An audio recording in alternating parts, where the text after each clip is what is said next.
کیسے معلوم ہوتا ہے کہ حج قبول ہوا یا نہیں؟ یہ تو اللہ تعالیٰ ہی جانتے ہیں۔ کچھ اشارے احادیث میں آئے ہیں قبولیت کے حوالے سے۔ ہم یہ بھی جانتے ہیں کہ حج کے لیے دعا بھی کریں اور امید رکھیں اللہ قبول فرما لے، اور اگر کوئی کوتاہی ہو گئی ہے تو وہ بھی اللہ معاف فرما دے۔ لیکن ایک مشورہ میں آپ کو دوں میرے تجربے سے،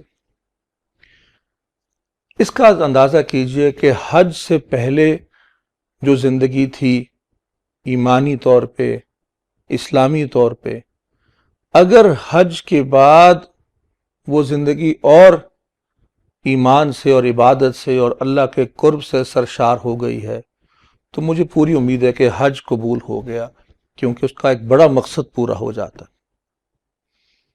جو گناہوں سے بخشش ہوئی ان سے آئندہ جان چھوٹ جائے تو پھر میں سمجھتا ہوں کہ حج انشاءاللہ قبول ہوگا۔